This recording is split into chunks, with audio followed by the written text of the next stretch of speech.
So, I recently turned 30. I did it. I survived my 20s. And I guess that's a big deal. I particularly keep being reminded of that episode of Friends where each of the friends turns 30 and has a minor crisis about it. And I think that now 20-year-old episode of TV reflects the fact that there used to be this sense that by the age of 30, you'd kind of have things figured out, whether that was in relation to family or relationships or your job. As I crept towards and then over that milestone, I couldn't help reflect on the ways in which, due to various economic, political, social and cultural changes, those expectations have shifted somewhat. To help me shine a light on how and why, I sat down with someone who's made an entire series on how to survive your 20s. Lena Norms, welcome to the show. Thank you so much for being here. Oh, thanks for having me. You've already told me how you are, but now can we do it again, but pretend for people that are listening and watching? I can confirm that I am fine. Dandy. Better than good. The last 10 seconds have been okay Yeah. since we last spoke. Yeah, nothing's gone down. So there we go. Not yet. We have both recently been taking on the British monarchy, I realised as I was prepping this, which I hadn't thought of when we were setting up the chat. Yeah. But so your head is still attached to your body. Yeah, I mean, unsuccessfully because they're still in power. But like you said, actually, maybe it's a success because we have I have all my vital organs. Do you? Okay, I did towards the very end of we made 3 videos to tie in with the coronation, and the third one, both me and Georgia, who edits videos, were having internet disasters. Mine had just stopped working for reasons. I think the box had just broken for whatever reason, and it was very complicated and bureaucratic, and a man had to come round to replace the box. But that meant having 2 days where we needed to send big files across the internet where I didn't have the internet. Oh, no. And so I went to my local library, which is kind of not the main central library in the city. It's sort of one of the diddy ones that's open sort of Tuesdays and Thursdays, Nice. 10 till 2 or something. And I was there for the whole time waiting for things to upload. But they've recently replaced the library internets with something called Gov Wi-Fi, which is a kind of centralized login system, I guess, for the all public service internet stuff, Wi-Fi's. And so I was sat there in this library with my iPad with a hard drive plugged into it, which felt kind of it felt like, you know, a kind of 90s program where they're on the internet, transferring files to a folder called Treasonfest through the Gov Wi-Fi, which did feel like I was at some point just gonna, like the old man that was looking at books was just gonna turn around and be like, actually, freeze. I mean, like the arcade arm of the monarchy will just come down and pluck you from the library. But no, we both survived. Did you watch it in the end? I think you specifically said in one of your videos you weren't going to watch it. I feel like I had to give some kind of action at the end. So I was like, look, if the viewing figures are down, at least that will be a news point. Just don't watch it. But I forgive you for watching it if you did, because I hear that it was quite a spectacle. I mean, yeah, they use a song in it that I like, which is the sort of coronation song, is a bit of a banger. So you know, that's not. But yeah, we sort of watched bits of it. But yeah, I've survived the experience. But viewing figures weren't great for it. Oh, good. That's cool. They came compared to a football or something, they were quite not good, which is interesting. But that's a story. I got a bit carried away with that. No, I wonder if that's also like if they'll argue that it's because people are watching it in public, so they're all looking at one screen, and the beautiful idea of hundreds of people huddled around their TVs, maybe. On what was occasionally a bit of a wet day, I think. Everyone was, of course, in the city centres. Everyone was in the pub, doing the you know, when it's the World Cup. Maybe for international viewers, I don't know how well this will come across, but when it's the World Cup or the Euros, there's this thing that Brits have sort of started doing, I think, quite recently. I'm pretty sure this isn't actually a particularly long-standing thing of whenever a goal is scored, everyone throws their pints up and goes like, "Way!" I wonder if anyone just did that at sort of various I hear that moments. there wasn't like a big one moment climactic thing. I think you'd either have to be continuously throwing pints, or like, is there a moment when it's like you may kiss the bride, but like you may kiss your crown moment The in the crown coronation? goes on. The Okay. crown, but there's a lot of props. So there's Mm.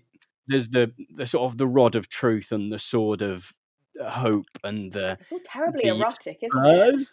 The spurs at one point. It's interesting to watch, even as But then there's a sort of bit where he says an oath of some description, Mm. and that all happens behind a curtain in this sort of curtained box, because that's sort of personal between him and God to make this oath. That it all just sounds kinky to me. That all of that just sounds like it could be anything out of a kink playbook.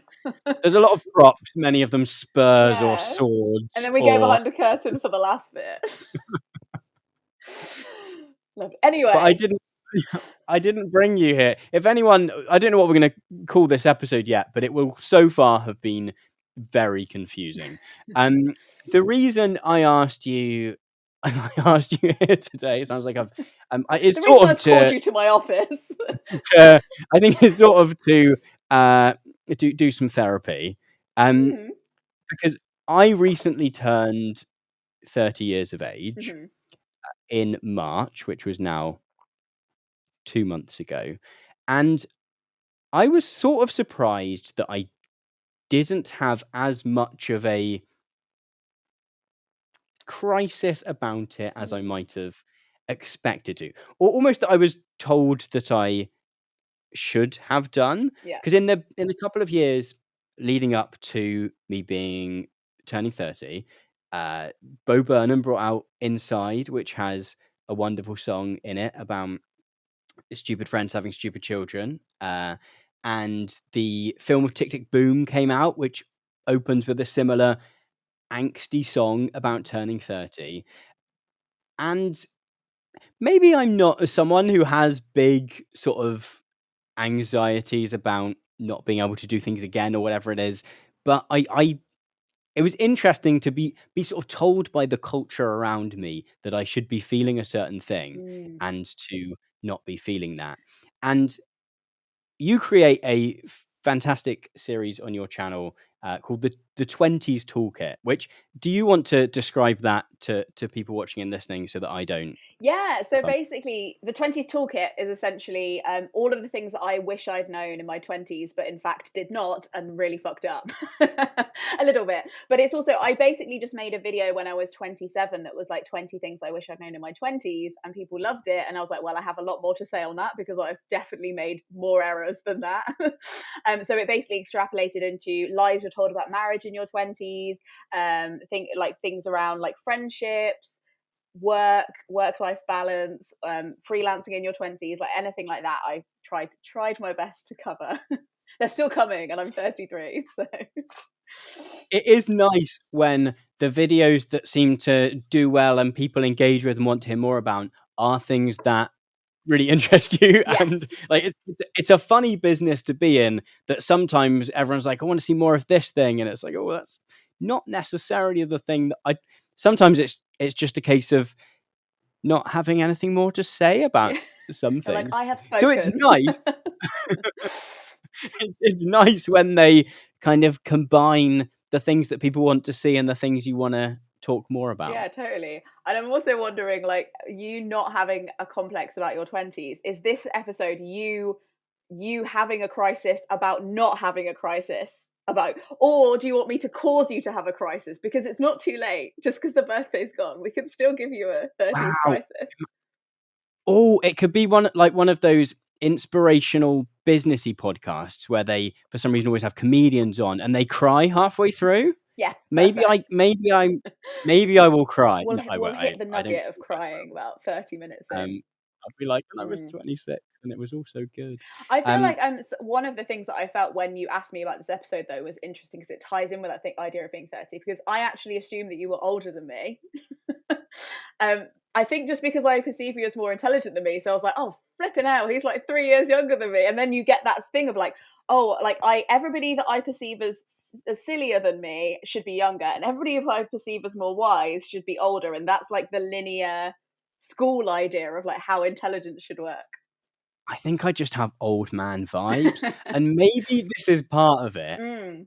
Maybe part of me not having a crisis about turning 30 is I think maybe I've always been about 57, and rather than being the kind of antagonist, the protagonist of the Bruce Springsteen song, the Glory Days, about sort of looking back at your school career and being like, "Oh, wasn't that so good?" I think maybe I'm on a trajectory home to sort of being an old man who will feel comfortable. Feel comfortable sort of reading a book and in a good armchair. Yeah. I don't have a good armchair in my life, but I think I would be your 20s because you like, it's like, I'm not mourning my youth because I didn't have a youth. I've always been this way. I don't know if that's sad or inspiring. I enjoy. I was about to say I enjoyed being young. I am enjoying. I think it being young. It is important to say as well. But maybe I've just got old man vibes, and that's why you thought I was older. So you're always just perpetually ready for your free bus pass. You must be really annoyed by now. You're like, I've been mentally been 57 for a while. It's time for my free transport. I would like a free bus pass. That is, maybe some of those generational things will come into things. I mean, I think I remember you saying that you started the series because you'd seen a TED talk. Is that correct? Oh yeah. Thank you for hinting at my own genesis story. Yes, I read. Do you know what? It's right here. Can I get it? You can. I think it's within fingers reach. I read this book called The Defining Decade by Meg Jay. And she did a TED talk, and that's why she wrote the book, about like why your 20s matter and how to make the most of them now. And it scared me because it was I watched it when I was about 27, and it was kind of just like, people think that you should party through your 20s, but actually the way you act in your 20s is how the rest of your life will be defined. So you might want to sort your shit out. You'd hate to have fun for your entire life. I know. Like, so is that the implication? Pretty much. So anyway, it's been widely refuted now, but I when I read it, I was like, oh yes, very wise. And then, as with any best-selling book, lots of other people come out with hot takes afterwards that you realise, in fact, you do agree with, and you were just being led down a path. So I don't know how I feel about this book. It is enjoyable, but it definitely, you're right, that is one of the catalysts of the series, was me being like, do we need to sort ourselves out? Is it okay if we fail? Can you fail your 20s as long as you live through them? Have you really failed them if you're still alive? Like, I mean, you said that a minute ago. You said something along the lines of something around failure, and it is that thing of going, well, you're still here, and you do things are going okay. So yeah, I've still got my head. yeah. Most of my teeth. Because I found, I'm glad it was the right talk I found then, because this was Meg Jay. It was. And I think that, like, from what I watched, and this is like it was a big TED talk, not 4 million views or something. And it was an interesting one in that it was acknowledging some of the ways in which there have been generational shifts between being in your 20s I mean, this was 10 years ago, so okay, that's very easy maths. Why can't I do that? 2013. And then, even more so now, that the experience of being in that 20s period of your life is very different to how it might have been in a generation before. And yet the kind of vibe of the talk is that you should still try and do the same things anyway. That sort of ignore the ways in which, I mean, at this point, I think it was still mid-recession that she would have been talking. They sort of just ignore that that's happening and simply simply just have a job. Maybe just have your career job. Maybe you should just have that. And sort of ignoring the ways in which contexts have changed. But maybe we'll come on to that and begin by talking about.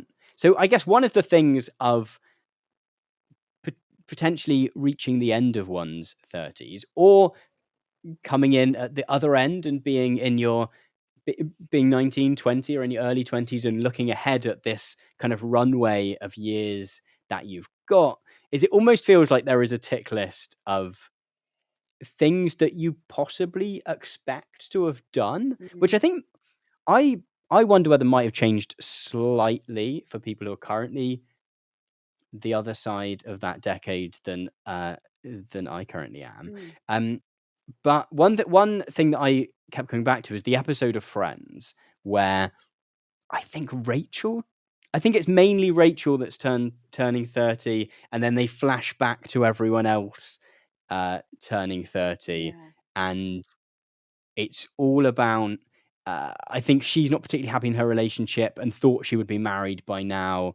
I think Ross gets a car. I think that's the sort of comedy side story. But I suppose the way to start the conversation is to think about what did you find your expectations going into your 20s were of where you might be when you landed on the other side of it?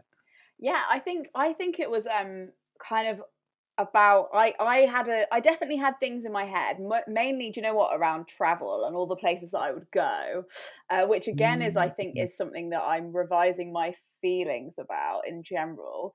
But I think also it was all the panic, I think, was around not only doing the things on the checklist, but if I wasn't going to do the things on the checklist, making sure I had a really good excuse of why I didn't do them. Do you know what I mean? Like, if I go and write a best-selling novel, then people won't mind that I didn't buy a house because I was like, oh, I was busy writing a novel, or like I was busy becoming famous, or I was busy doing this amazing thing. You know, I was changing a law, and it's that thing of like feeling like if you opt out of certain parts of the trajectory, then if you don't do it, you need to have like either a tragic reason or a really good, like, impressive reason about why you didn't. So I feel when you're asking me that, I'm thinking more about, I was more panicking about the fact that I knew that some of those things probably wouldn't happen.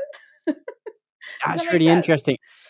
Yeah, it's almost as though if you live the starving artist route through your 20s, then it doesn't matter so much that you've not done those things because you feel like you've got, I guess, the experiences to go in place of that or alongside that, and maybe that is a thing of having the kind of post financial crisis 20s of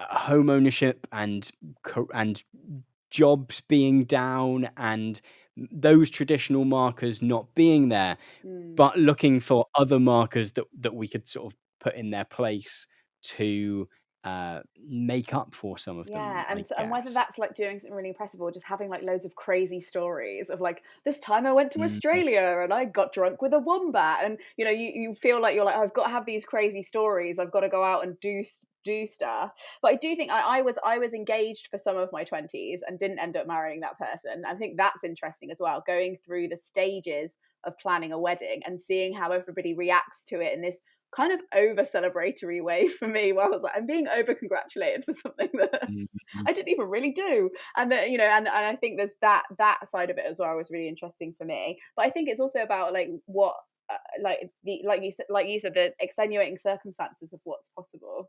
Because I feel like for you might have hit some of those ones on the tick list, have you? And then other ones, do you feel like if there is a tick list, have you ticked off some of them? On my way to some of them, I guess. I've very nearly ordered a wedding ring today. So that sounded like it was sort of over the course of a month. So there's sort of some of them that are maybe happening slightly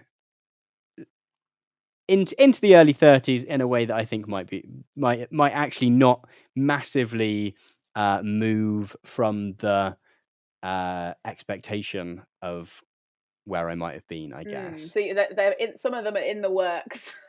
Yeah, which sort of feels like I'm sort of sticking to the game of life life plan in some ways.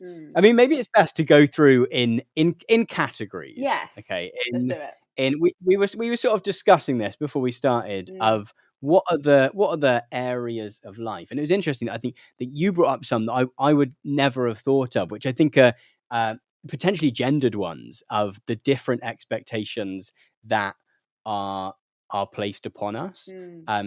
Which I thought was really interesting. Just some stuff that I would never have necessarily thought of. I guess the first maybe being relationships, which say as much or as little about as you would like. I'm very much an anomaly here in that I entered my 20s in the same relationship that I exited it, which I look back on very gratefully in terms of not. I would hate to have to go on a date. In fact, I kind of want to do an episode of this show at some point where I try and get my head around what that's like to do, because I would be awful at it, I think. It sounds horrible and stressful and exposing, I think, in ways that I feel very glad to I was going to say I've been sheltered by, which makes it sound like it's, You're hiding but behind it. Yeah. yeah, no, I'm also, very, very, very glad to be in a relationship with someone who I love pieces, but also like to have been shielded from that is really something. But we also got engaged sort of relatively early on in our 20s, but then are only just about to get married in the summer.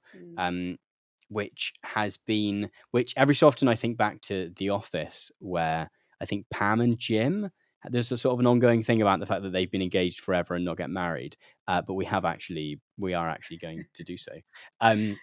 That's But amazing though, and I think that like you say, it is an anomaly, but I also don't think it's something that's like unideal for a lot of people. I think a lot of people, especially from the reviews of dating right now, would rather not have to go on any more dates, please and thank you. yeah, So I think that's something that in some ways people might see that as like, oh, so you didn't like sow your wild oats or whatever.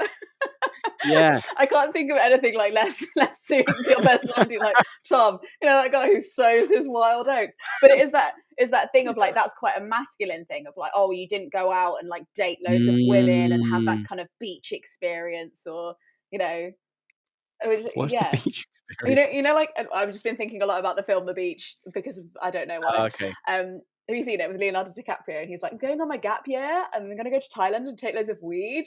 No? I've not seen The Beach, I'm Oh, afraid. well, I don't know if recommends my strongest word for it, but anyway, the kind of that experience of dating loads of people, I think is something that people really associate with their 20s, and I think some people in their 30s and 40s will look back and be wistful about that period and be like, oh, remember when I was just dating around? And I think when you're actually in it, it's not that fun. I did do a lot of dating for about 3 or 4 years of my 20s, and I got into another serious relationship. So when you say serious relationship, it sounds somber, doesn't it? It's like a serious relationship. Deadly serious. Yeah, so serious. Who I actually met him in the comments of a YouTube video. Fun fact. So no need for dating. Just hang around in the comments of YouTube videos. You'll find The only good thing ever to have happened in the comments to a YouTube video. yeah, I think. basically, it's finished. We can stop YouTube comments now. We've won it. It's over. There's no good to be gleaned. But yeah, no, I think you're right. I think the relationship expectation, and also like I think I grew up quite Christian, and I'm not anymore. But it meant that a lot of my friends were married by the very beginning of our 20s. I feel like weddings were something I went to 10 years ago, and I haven't been to a wedding in like 5-7 years. You know what I mean? I'm not. There's something that happened before, and I know that in my 30s we'll probably go through some of the divorce stages of that as well. I think there's also that as an expectation that people don't think about. But yeah, I think babies is part of that relationship thing as well, that I think, well, that's a different category, but I think it's been interesting, the expectations of people feeling like, kind of almost from my end anyway, people feeling, acting like they're in a game of fruit salad. Do you ever play that as a kid? Where you sort of, if you're wearing a red hat, stand up and swap Yeah, places. and then like Right. if and they take one chair away every time, so you can't be the last person to sit down. And it's like, oh, I've got Yeah, to find a partner, otherwise I'll be the only person standing. It's like, that's the kind of feeling I think sometimes. Um, so yeah, I think that's an interesting thing to fight against, if you haven't found the right person. yeah. I don't know. I'm not sure what my relationship expectations necessarily were in terms of coming in, or maybe a few years before going into my 20s. In terms of, but in terms of, I don't know when married, if we get married, and if so, when. And but yeah, we sort of got engaged relatively early on. It must maybe 23. That's bad that I don't know that. I think it was 23. Um, You mean you and don't have a tattoo of that date on your arm, or like no, engraved in your soul? although because I've been wedding shopping recently, there's a lot of sort of joking about that goes on, and one ring salesperson did suggest that a lot of men get the date of their wedding engraved on the inside of the ring, Hmm. because you can pitch it as being it's the date we got married and it's lovely, but it's also just a really good reminder of when your wedding Just to date was. check. Just like, okay, Yeah. brilliant, yeah, that's one. Cheat sheet. Um, And also, you should get like engrave like all of her relatives' middle names, and like everything else you're supposed to remember about that person's family. We're like, quick, anything else we're missing? Phone prove number. him.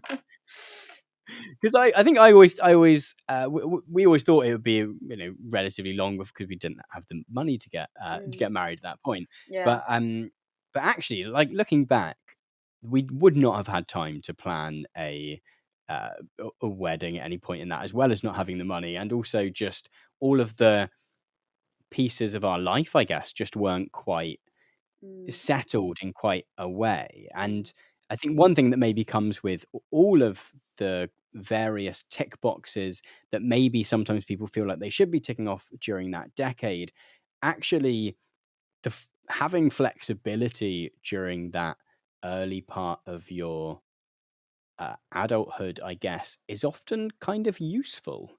mm, Um, in terms of, I mean, it would have been a nightmare to organize a wedding itself, because both us and all of our friends are moving around so much that kind of now people are a bit more settled, so you sort of know where people are getting the train from or where they're mm, living and stuff in order to arrange the thing to make it happen.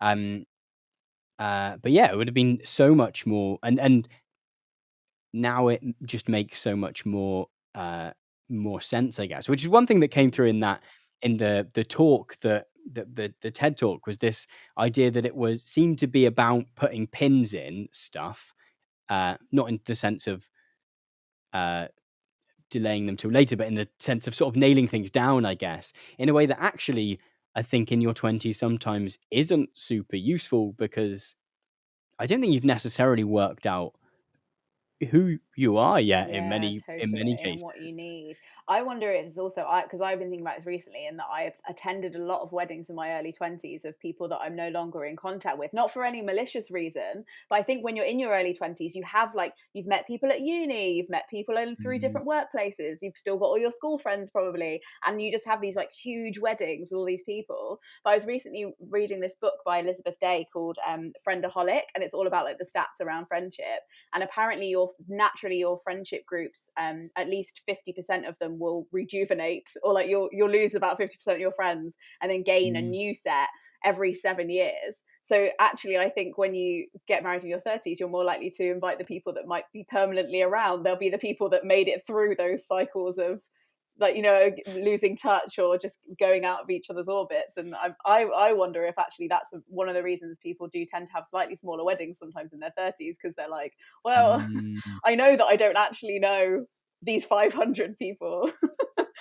You've you got the know survivors, yeah. because I guess it's which friendships are contextual, in the Mm, sense of you have friends at work that, whilst you're working at that place, you think of as amazing friends, and then it turns out that when you don't have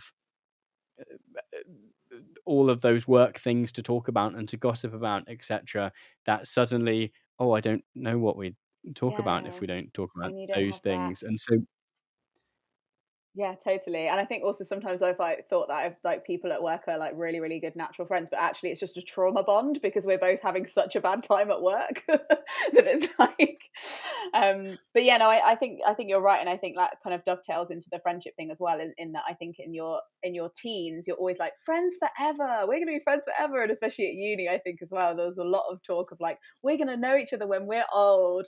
And that's not always true. And I think you're right. It's because people do naturally change quite a lot in their 20s, and sometimes people change in really different ways. And the people that I'm still friends with, because some of my closest friends are still like friends from school, and I think it's because we're like the parts of us that align are like the permanent parts of us, you know. So there's lots of things we've both changed in our lives, but for some reason the part of us that gels is part of, I mean, essence sounds a bit wanky, doesn't it? But like the essence is there. Yeah, I don't know. yeah, it's I think it's hard to put your finger on exactly what the thing like with friends that you have for a very long time. I think it's sometimes hard to, because in some senses it values maybe, but those kind of shift over time as well, don't Yeah. they? Um and sometimes it's experience, I guess, is that you have a shared set of stuff to go back on, but it's sort of more than that as well, because I'm sure there's plenty of people that I have a lot of shared experiences with that I don't know wouldn't necessarily think of as having that same kind of essence to sort of like really close friends. Hey, I hope you're enjoying my chat with Alina. If you are, and you want to check out further episodes of Induction, then you'll want to know that the best way of doing so is through my premium streaming service, Nebula. Nebula is something that I've been building along with a number of other smart video and podcast creators for some time now. Our Changing Climate, Princess Weeks, Legal, and a bunch of others that you know and love. Alongside giving you the chance to watch all of our videos advert and algorithm free, Nebula also gives you the chance to watch tons of exclusive and early access content too. For example, both audio and video versions of every episode of Induction are released on Nebula a full 2 weeks before they're available anywhere else. That means that Nebula subscribers are always an entire episode ahead. At the moment, that episode is a chat with Abigail Thorne of Philosophy Tube about whether and why the work of William Shakespeare remains interesting and relevant today. Early access to Induction is just one of many, many benefits of being signed up to Nebula. And if you're kind enough to use my personal link go.nebula.tv/induction, then you can get 40% off an annual plan. That brings the cost down to just $2.50 a month. Once signed up, you can watch all of my videos ad and algorithm free, as well as my exclusive Nebula class on the process that goes into researching my videos. That link again is go.nebula.tv/induction.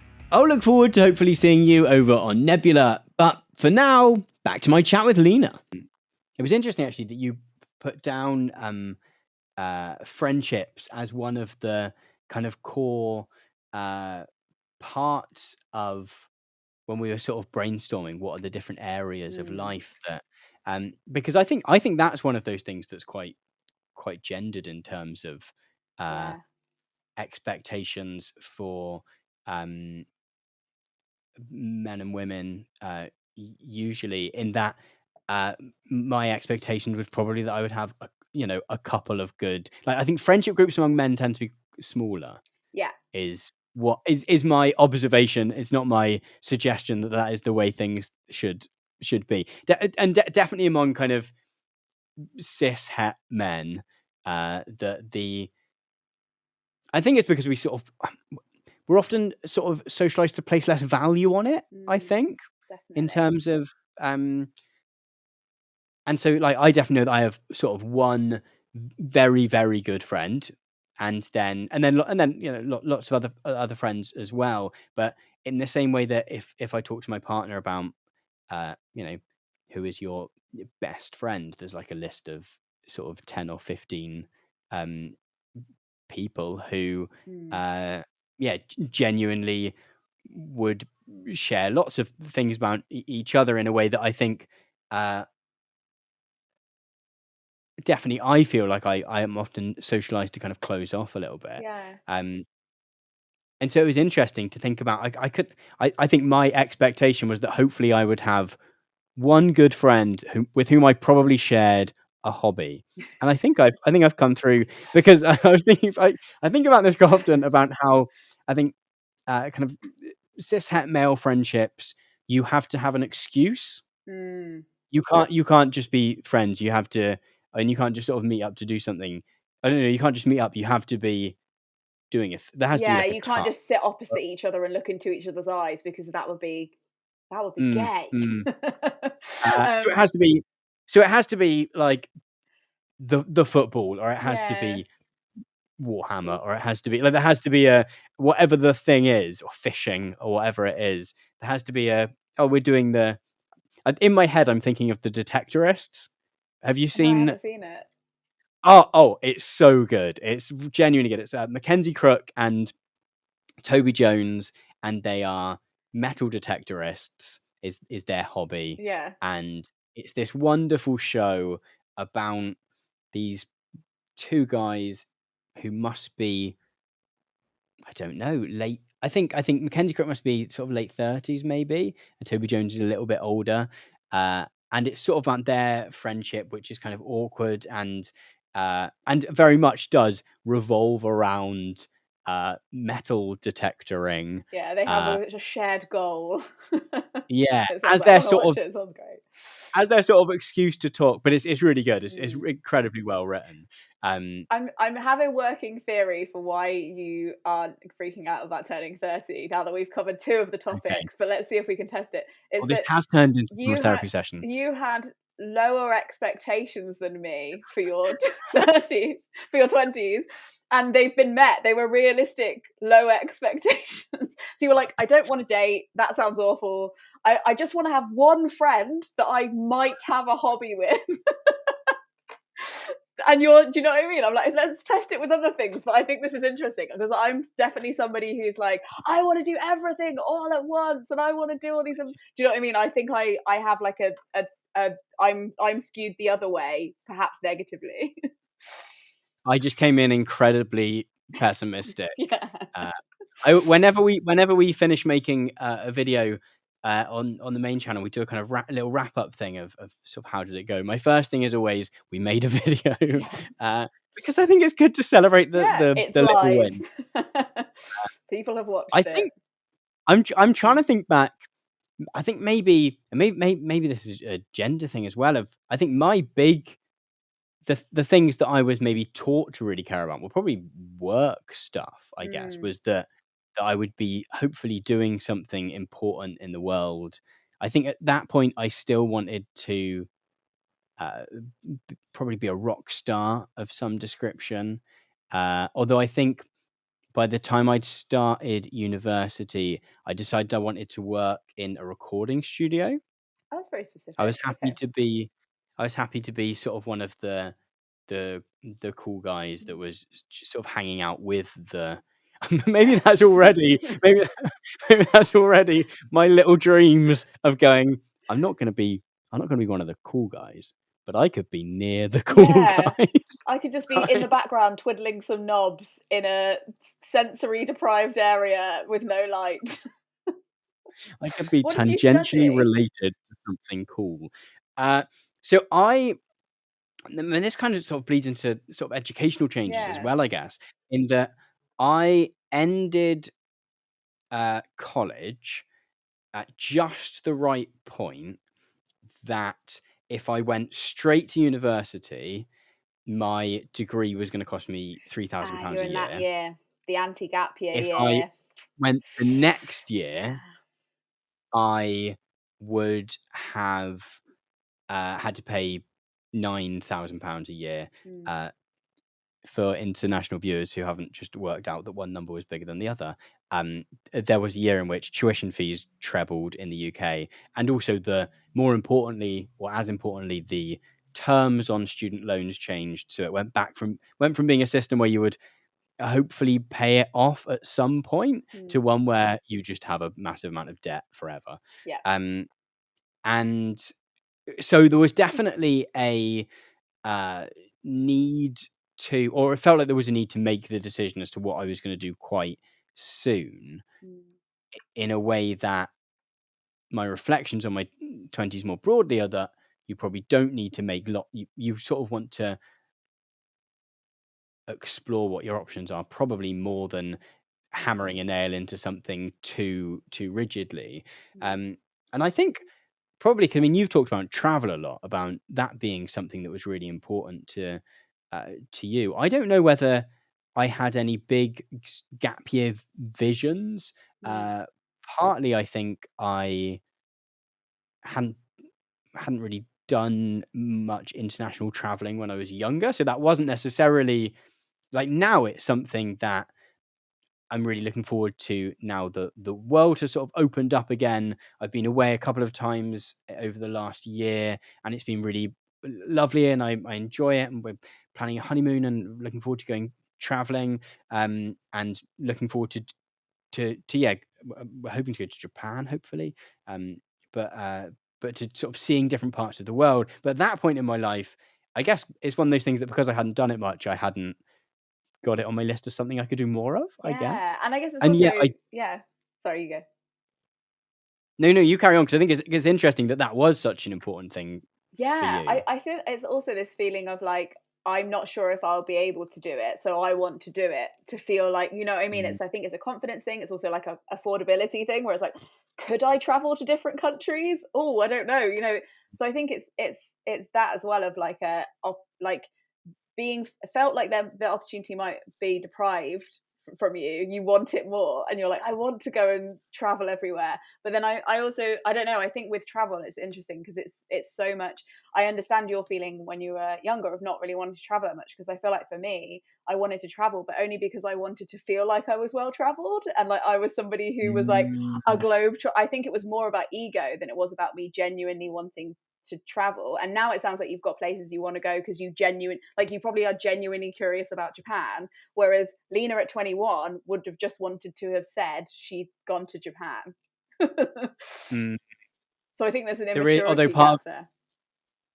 Part of me has worried that everyone seems like, well, not everyone, but I've heard of multiple people going to Japan, I think, since it's reopened.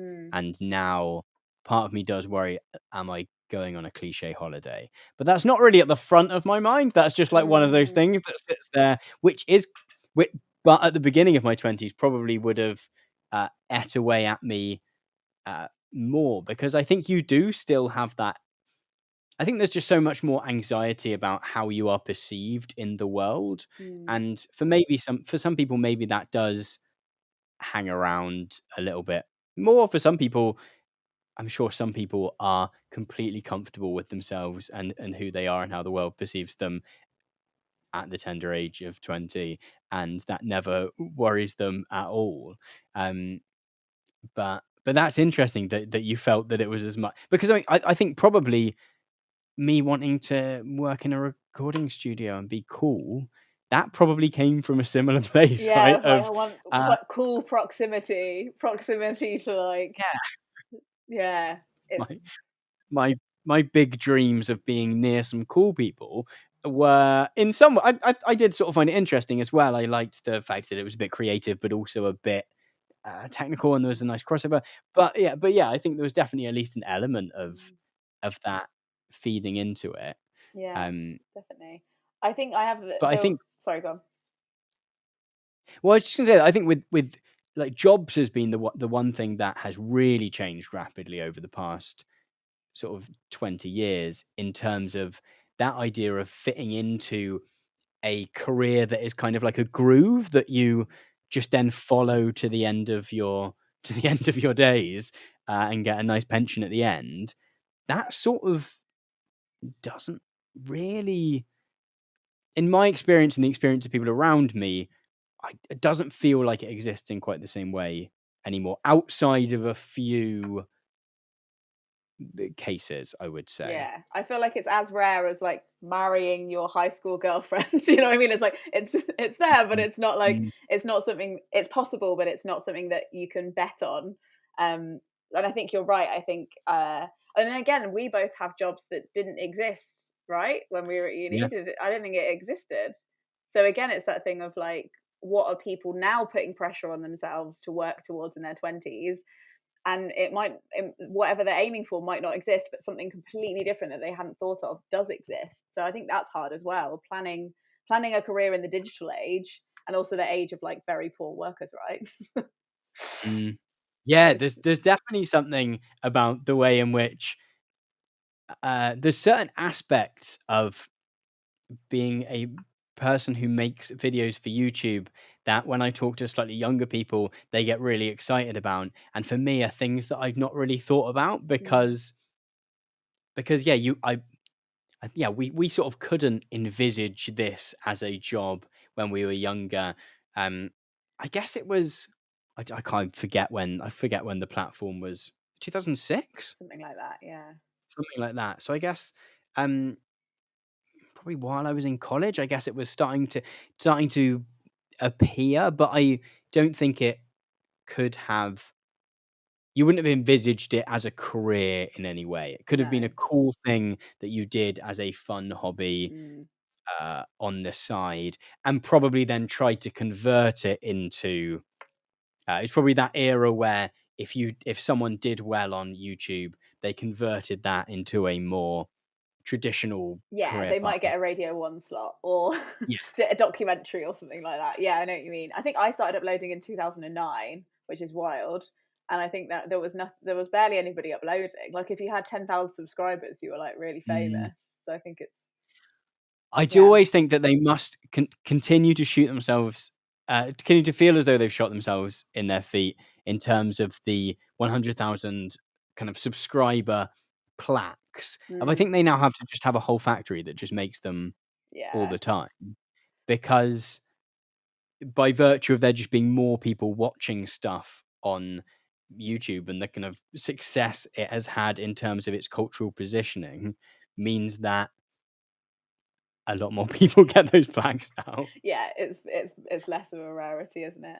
But I think as well, like with jobs, it's really interesting because I think because I started working in the publishing industry after I left uni, and I was doing that for like 8 or 9 years, and what was interesting in my early 20s was that I was like, oh well, to progress in this career, because I was like, oh, I can't be a YouTuber, that's impossible. To progress in this career, I have to get my manager's job, and then I have to get my manager's job, and then eventually I have to be running the Mm, publishing company, because that's how that pyramid works. In the same way that when you're at school, you're like, well, I start in year 7, and then I go to year 8, and then everything's in a mm, planned pyramid. And actually, as I went through my 20s, I realized that one, my managers weren't making that much more than me. Like not enough for it to be that tempting for all the stress. They looked like their veins were popping. And then also that I wasn't really suited to managing people. I started being a manager and managing people, and I'm like the worst manager ever. I'm all, there's not a skill set I'm ever gonna have. So again, I think it's part of that trajectory of like being like, oh, I'll just work my way up in a industry, and then mm. actually realizing that those positions are quite rare, and they're also maybe not as fulfilling as the boomers have made them out to be. Yeah. Yeah, because I think I definitely find I had that tendency to plot routes to Mm, go, yeah, I'm gonna finish college and then I'm gonna go to uni here and that's gonna lead to this and that's gonna lead to that. And I think my sort of big learning point through my 20s, I guess, was that it was okay sometimes to think about what could happen in the future and the ways in which things could go, but that mm, actually it was much healthier to accept that I was going to be blown a little bit by the wind, yeah. and that it was much more useful to be good at recognizing the opportunities and stuff that existed around me in the places where I landed Mm, periodically throughout that, than it was to get so desperate for a particular sort of path forward to work out, and then be disappointed when it inevitably didn't because there was mm, 50 steps on that track. And of course, after about 3 of them, things went slightly differently. Yeah. I think that's what's interesting about the pandemic, is that I think that people have always experienced that in their 20s. Is like, maybe it's like a long-term illness or a death in the family or an unexpected baby or something that will throw their life off course, or unexpected like financial problems. Anything like that can throw you off course. But the thing with the pandemic was that kind of happened to everybody to some extent, Mm. depending on your privilege levels, but all at the same time. I think most people I've met can say, oh, my life would have been like this, but the pandemic happened, so it went like this. And sometimes that's a better option than the option without the pandemic. But I do think there's a lot, like when you say it's like blown by the wind, I'm like, yeah, and sometimes there's a huge gust. And then you have to adjust your timeline. You can't just say everybody has to achieve everything in 10 years, because that's not fair. Some people haven't had those 10 years to. Do you feel like the parts of your 20, because I turned 30 right at the beginning of the pandemic, do you feel like you any regret having spent the last bit of your 20s in that weird liminal space of like, COVID's kind of running the ship for a few years, so I can't really plan? Yeah. Are you resentful, or if is asking the question making you resentful when you wouldn't have been, and now it's occurring to you? I think I'm the kind of person that tries not to be too resentful of stuff anyway. So I think I'm inclined not to sit there and let that be the. I think I'm someone that tries to think about what's the useful emotion to have at a given point, and I almost certainly do not succeed in that all the time. Yeah. But I think that I definitely wish it hadn't happened for many reasons. The smallest, I suppose, from the smallest being that we had a nice holiday to Turkey booked that we never went on. That's a shame. That's That a was, shame. which I'd completely forgotten had happened, but actually gave me sort of something as, I mean, it was a little bit different being someone that was making videos through that time, in that work didn't change much in terms of if I had been going to an office and then either been laid off or furloughed or continued to work but suddenly was working at home, the shift there was slightly less pronounced.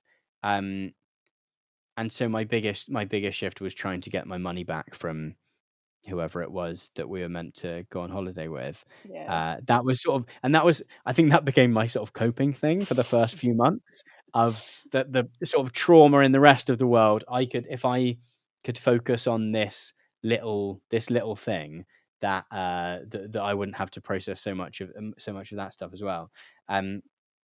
But I'm trying to think of anything in particular, because I'm sure it also led to some really nice stuff as well. Like as someone that works from home, it meant that my partner was also at home and that we got to have lunch together each day, and so there was sort of nice things in addition to that. I possibly would say that I missed doing a kind of yearly trip to somewhere. I like a city break. I like making a list of all the different places. I think because we didn't do much international traveling when I was younger, if I go to somewhere for 4 days, I like to absolutely make the most of it. That's So timetabled. I've Yeah. got a sort of 8 o'clock to sort of probably 8 o'clock again. Later, if there's good entertainment in the evening in the place we're going to, of places that we're going to, and we're going from one to, that was a lovely meal, but it's over now. The time is there's a museum across the way, Yeah. and so I did miss doing that and getting to experience it, but I probably appreciated doing things in the locality a bit more, going on Dartmoor and stuff in a way that maybe I don't have that I previously didn't do quite so much. Yeah. Did you find, because you were saying that you had a big sort of 30 blowout planned, that did that Yeah, go I ahead? had I had I had sent out the snottiest email to all my friends being like, I have attended all of your baby showers. I've been at every hen do.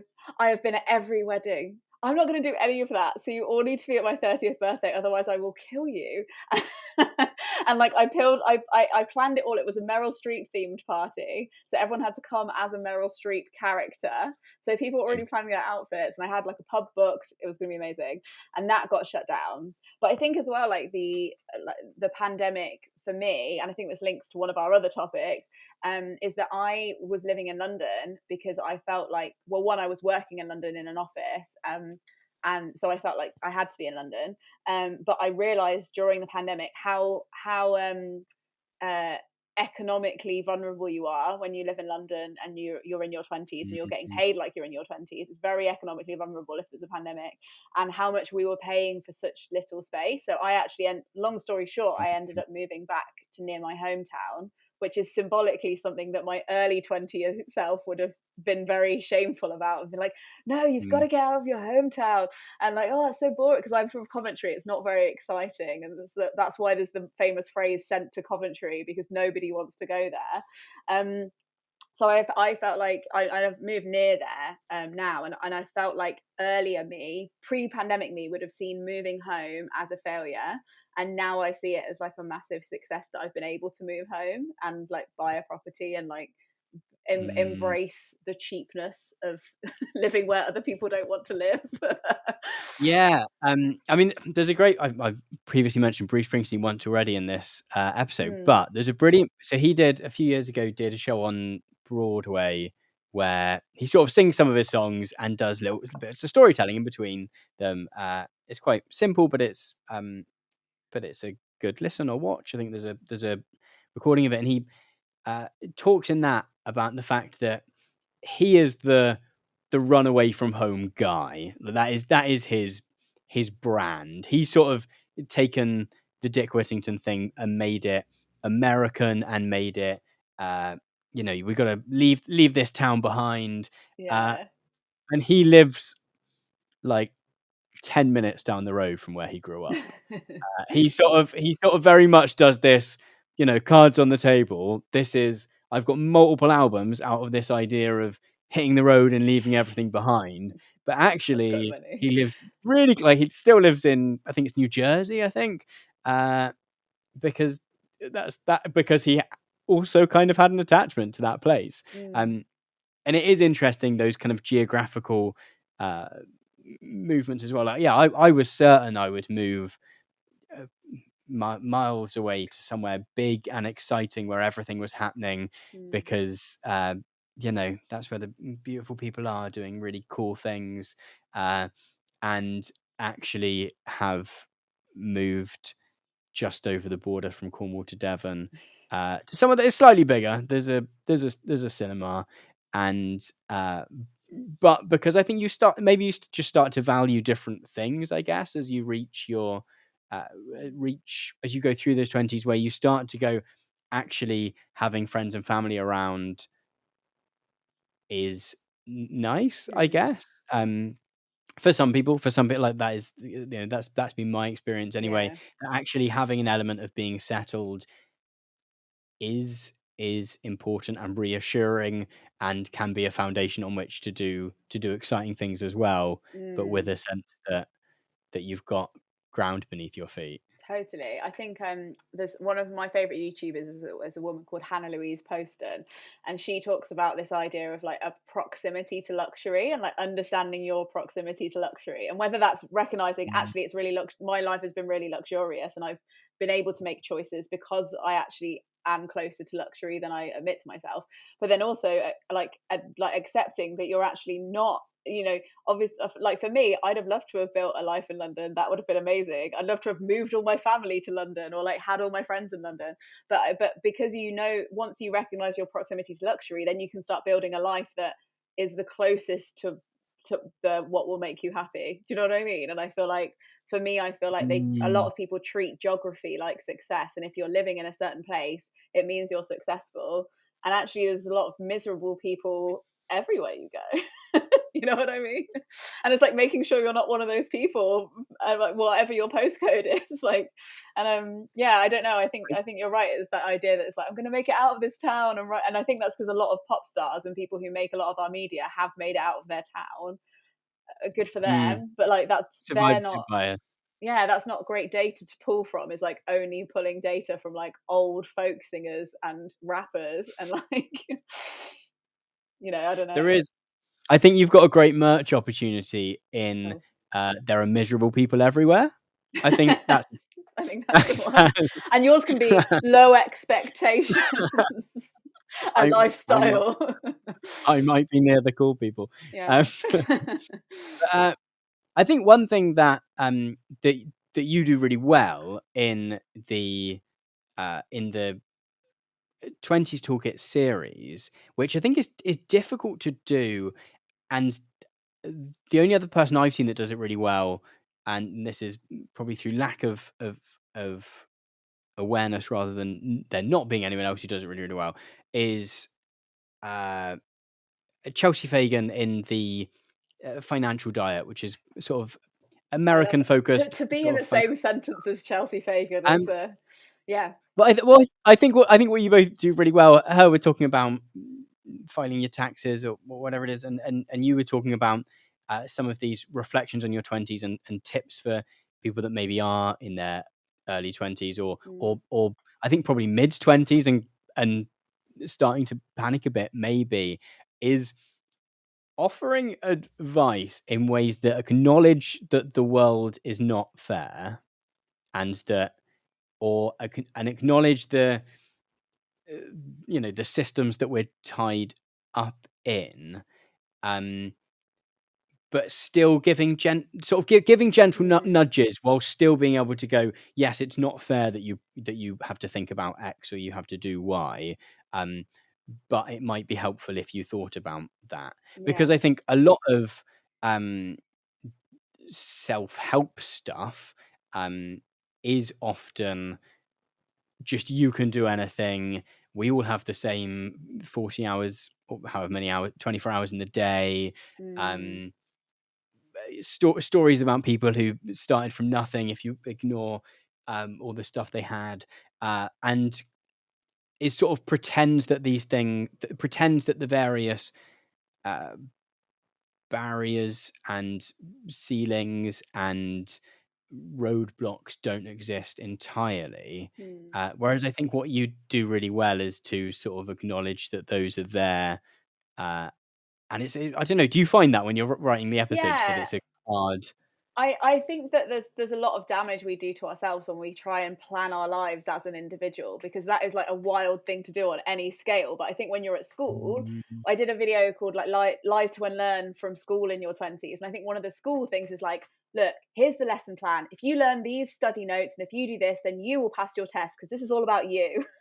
And there is that element of mm, truth in that. But when it comes to say like a relationship, sometimes you don't have a choice. Like I entered my 20s with somebody I thought I'd leave my 20s with, but you don't have a choice about how the other person acts or doesn't act in that relationship, and mm, you're only responsible for 50% of the success of it. And I think that's what a lot of people experience in their 20s, is a breakdown of a relationship that it isn't quite in your control. And I think there's like having that forgiveness about that. So I think, without sounding like a massive socialist, I feel like a lot of our trajectory about the 20s has to be collective. Like, say if you're entering your 20s with other mm, people, what do we want to do in our 20s? Like, what do we want the world to be like by the time we're in our 30s?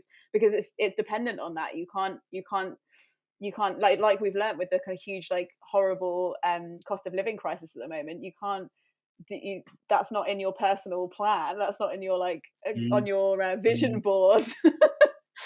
It's like getting Yeah, through that, and that's something that you can't plan on your own, and that's okay. And it's not really, I don't know. I think for me, I think I've just basically lost all of my, well, I haven't. I've probably got a long way to go. I feel like I entered my 20s like an egomaniac, and now I think about myself only 70% of the time. So that's good. I think But I think it's a sort of common experience that you sort of lose some of those anxieties. I think I've definitely um felt that I'm mm, less worried about what people think of me, I think, mm, as I've gone through my 20s. But I think that point that you make is possibly a really good one to sort of wrap up on is that idea of I think we often go into, I think when we're younger, we do like to think of ourselves, we watch a million films and read a million books, and because when you're young and you're often in scenarios where you don't have much agency, whether that's because you're at school, whether that's because you generally don't get to decide where you live and what you do at the weekends and stuff, and so you kind of lose yourself in these stories where people do have the agency to go away and do all these amazing things in a way that the whole world centers around them being fantastic and excelling at whatever the thing in particular is that they excel at, but that actually the interconnectedness of our lives means that whether it's that you're in a relationship with a partner and therefore you might have to compromise on certain things, or you might sometimes go, actually, we're going to move somewhere because that's important to you, or we're going to not do X, or we are going to do Y because that's important to you, or whether it's that a pandemic happens and that is the thing that knocks things off course. Actually, the ways in which we're interconnected with the world and with each other means that having too fixed a plan is almost impossible, and that it is natural that you're going to land somewhere slightly different to where you hoped you might, but that you kind of have to look for the opportunities and the paths forward from there, I guess. It's not just about always accepting life as it is. You are still allowed to have I think it'd be awful if anyone came away from this conversation being like, and therefore you get to 30 and that is how life is forever going forward. But you just sort of have to plan from where you land, and yeah.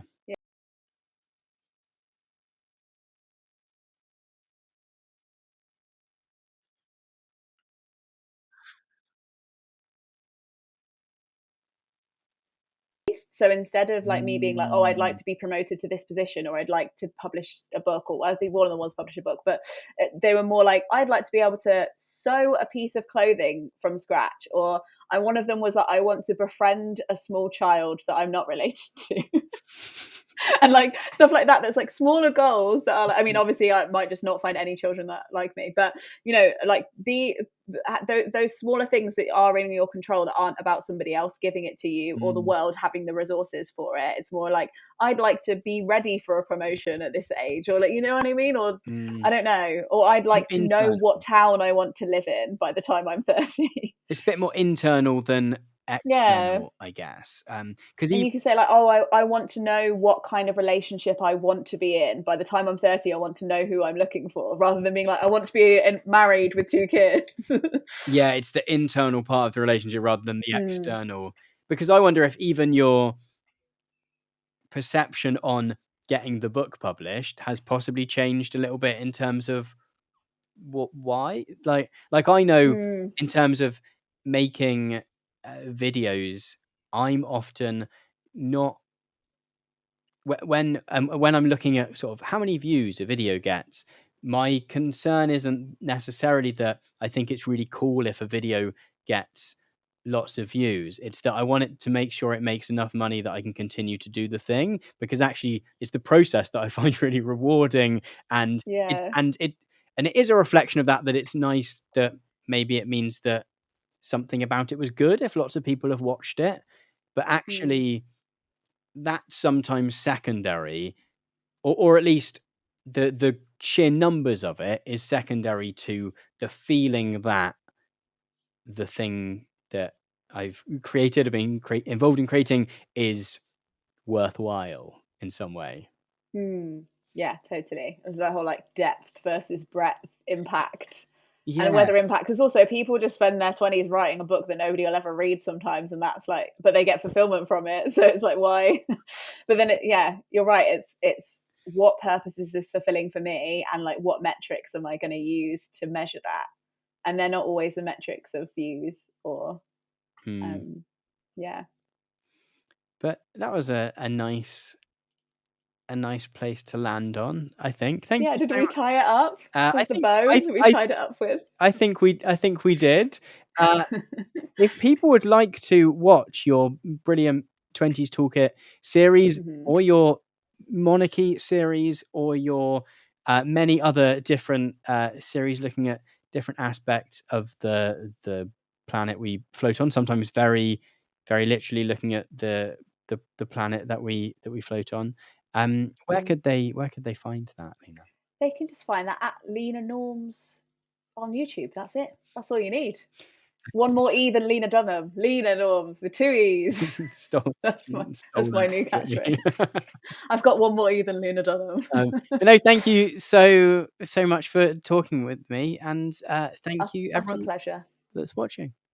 Thank you so much for listening to my chat with Lena Norms. I hope that you enjoyed listening to it as much as I enjoyed recording it. As I said during the show, if you'd like to get early access to every single episode of Induction, as well as to heaps of other premium exclusive content, then you can do so over on Nebula. And if you use my personal link, go.nebula.tv/induction, then you can get 40% off an annual plan whilst supporting us to make more episodes of the show. Thanks again for listening, and I will see you in the next episode.